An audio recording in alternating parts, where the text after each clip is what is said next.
Neeraj Vinod Burani's Spacecraft Interiors. Your space, our craft. Experienced and professional team. No hidden charges. Luxurious designs. Follow us on Instagram. Spacecraft Interiors. Your space, our craft. उल्लास विकास को YouTube पर subscribe करें और bell icon को भी दबाएं। उल्लासनगर में बढ़ती हिंदू धर्मांतरण की घटनाओं के खिलाफ आज संपूर्ण हिंदू समाज की ओर से एक भव्य रैली का आयोजन किया गया। कैंप 5 स्थित कैलाश कॉलोनी समता नगर से तहसीलदार कार्यालय तक निकाली गई। इस रैली में हजारों नागरिक शामिल हुए। इस रैली का नेतृत्व बीजेपी विधायक नितेश राणे ने किया। रैली में हिंदू धर्मांतरण की घटनाओं पर कड़ा विरोध जताया गया और प्रशासन से हिंदू समुदाय की सुरक्षा के लिए तत्काल कदम उठाने की मांग की गई। रैली के दौरान बीजेपी विधायक नितेश राणे ने सफाई देते हुए कहा, दृष्टि चौधरी मामले की जांच अब एटीएस के पास चली गई है। हम अपनी बहन को बचाने की पूरी कोशिश करेंगे। उन्होंने प्रशासन से कड़ी कार्रवाई करने का आग्रह किया है और हिंदू समुदाय की सुरक्षा के लिए ठोस कदम उठाने की मांग की। रैली में उल्लासनगर, अंबरनाथ और कल्याण क्षेत्रों में हिंदू समुदाय के लाभ के लिए सख्त लव जिहाद और धर्मांतरण विरोध कानून लागू करने की भी मांग की गई। तहसीलदार कार्यालय के सामने प्रदर्शन कर कड़ा रुख अख्तियार किया गया कि प्रशासन अविलंब उचित कदम उठाए। गौरतलब है कि कुछ दिन पहले कुर्ला कैंप में रहने वाली कल्पना चौधरी ने अपनी बेटी दृष्टि चौधरी के इस्लाम धर्म अपनाने की शिकायत के बाद उल्लासनगर शहर में हलचल मचा दी थी। विट्ठलवाड़ी पुलिस स्टेशन में शिकायत दर्ज होने के बाद पुलिस ने तुरंत कार्रवाई करते हुए दृष्टि चौधरी और सलीम चौधरी को गिरफ्तार कर लिया। इस घटना के बाद हिंदू समुदाय में भारी असंतोष फैल गया और इसी के विरोध में आज की जन आक्रोश रैली का आयोजन किया गया। राज्यातला जो हिंदू आहे त्याला लँड जिहाद, लव जिहाद, वक्फ बोर्डच्या नावाने त्याला टार्गेट करण्याचं काम सुरू आहे। ज्या ज्या इथे मोर्चा निघतात, उदाहरण आज इथे उल्हासनगरमध्ये मोठ्या प्रमाणामध्ये हिंदू आज रस्त्यावर उतरलेला आहे, समाज उतरलेला आहे। सकल हिंदू समाजाच्या वतीने हा मोर्चा निघालेला आहे। आम्ही सातत्याने मागणी करतोय की हिंदूंवर होणारा अत्याचार हा थांबवा। इथे आमची दृष्टी चौधरी नावाची जी बहीण आहे, तिची ही आई आहे, तिचे वडील आहे, तिचे भाऊ आहेत, तिला या जिहादानी उचलून घेऊन गेले। लव जिहादचा हे प्रकरण आहे आणि आज ती त्यांच्या ताब्यात आहे। म्हणून या सगळ्या बाबतीमध्ये हिंदू समाजाने जागृत राहिलं पाहिजे, हिंदू समाजाने आवाज उचलला पाहिजे। सरकार हिंदुत्ववादी विचाराचं आहे। गृहमंत्री म्हणून आमचे देवेंद्र फडणवीस साहेब आहेत, मुख्यमंत्री पण एक कडवट हिंदुत्ववादी आहेत। म्हणून ह्या सरकारच्या काळात ह्या कुठल्याही गोष्टी सहन होणार नाही। जो अधिकारी या अशा पद्धतीच्या ॲक्टिव्हिटीजला मदत करतोय त्या सगळ्यांची माहिती आमच्याकडे आहे। आम्ही गृहमंत्री फडणवीस साहेबांना भेटून त्या अधिकाऱ्यांवर कारवाई होण्याची आम्ही मागणी करणार आहोत। या मुलीला परत आणण्यासाठी काय प्रयत्न आपल्याकडनं केले जात आहेत? जे प्रयत्न होतील ते तुम्हाला मी जाहीर सांगू शकत नाही, कारण आज ती त्यांच्या ताब्यात आहेत। मला माझ्या बहिणीची सुरक्षेची काळजी आहे, पण तुम्हाला जे प्रयत्न होतील ते तुम्हाला तुमच्या डोळ्यातून कृतीतून दिसतील। जाऊन दे नाही, आमचं काम आहे समाजाला जागृत करणं।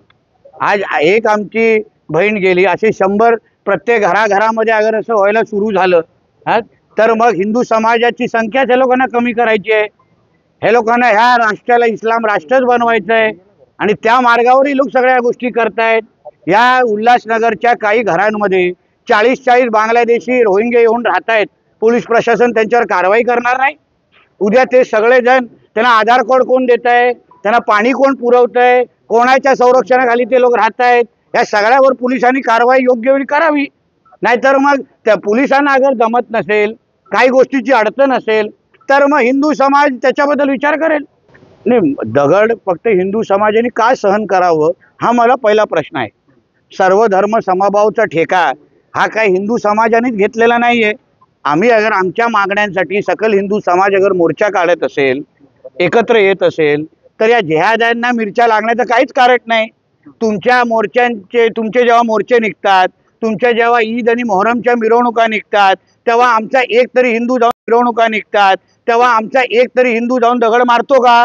आमचा एक तरी हिंदू त्याच्यावर अडचण आणतो का?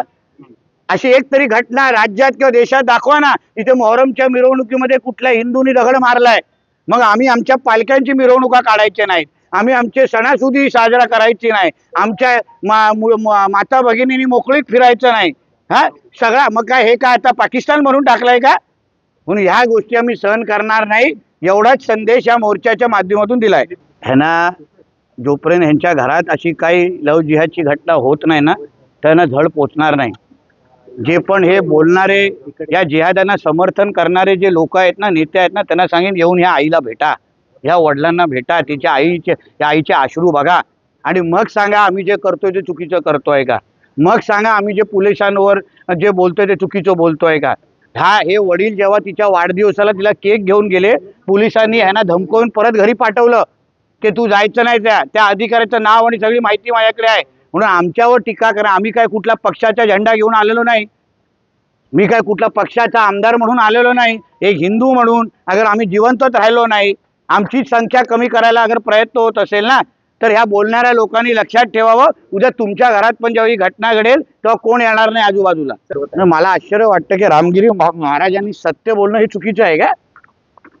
मग आमच्या देवी देवतांचे स्टेटस ठेवले जातात, त्यांचे देवी देवतांच्या मूर्तींची विठंबना केली जाते, आमच्या महापुरुषांवर दगड मारले जातात, पुतळ्यांवर दगड मारली जातात, आमच्या महाआरत्यांवर घाणेरडे काही ना काहीतरी डायलॉग मारले जातात, रील बनवले जातात, तेव्हा या सगळे वादग्रस्त विचार होत नाही. जे महाराजांनी सांगितलं जे त्यांच्याकडे ज्ञान आहे, ते अभ्यासू आहेत, त्याप्रमाणे त्यांनी समोरच्या हिंदू समाजाला प्रबोधन करण्याचा प्रयत्न केलेला आहे. त्याच्यामध्ये वादग्रस्त काय चुकीचं काय? म्हणजे हे जेव्हा हिंदू धर्मावर काही करावं, आमच्या देवी देवतांची कितीही विटंबना करावी, आमच्या देवी देवतांवर काही नावं ठेवायचं, तेव्हा आम्ही काय बोलायचं नाही. आणि थोडं आमच्या एका धर्मगुरूंनी अगर काही सत्य सांगितलं तर ह्यांच्या हिरव्या मिरच्या लागतात त्यांना. म्हणून जे महाराजांनी बोललेलं आहे त्यांच्या ज्ञानानुसार बोललेलं आहे, पुरा हिंदू समाज त्यांच्या मागे खंबीर पद्धतीने उभा आहे. नाही येऊन देणं मला हरकत नाही, कारण का पुढची मीटिंग जिथे येईल ना, तिथे निश्चित पद्धतीने त्यांना उभं राहायला लागेल. शेवटी कुठल्या तोंडाने माझ्यासमोर बसणार? माझ्याकडे पुरावे आहेत, माझ्याकडे माहिती आहे कुठल्या पद्धतीने या खात्यात पोलीस खात्यातले काही अधिकारी आमच्या देवेंद्र फडणवीस साहेबांचं नाव खराब करतायत, स्वतःची ड्युटी करत नाही आहेत, नियम कायदे पाळत नाही आहेत. म्हणून आता जे काही तुम्ही ही काही परिस्थिती आहे ना, तशी परिस्थिती आता देवेंद्र फडणवीस साहेबांकडे सांगितली जाईल आणि मग त्या बैठकीला हजर व्हायला लागेल, तेव्हा आपण जवाब विचारू. मी एक हिंदू म्हणून इथे आलेलो आहे, मी माझं हिंदू म्हणून कर्तव्य पूर्ण केलेलं आहे, बाकीच्यांबद्दल बोलण्याचा अधिकार मला नाही. ब्यूरो रिपोर्ट, उल्हासनगर, उल्हास विकास. उल्लास विकास को YouTube पर सब्सक्राइब करें और बेल आइकन को भी दबाएं।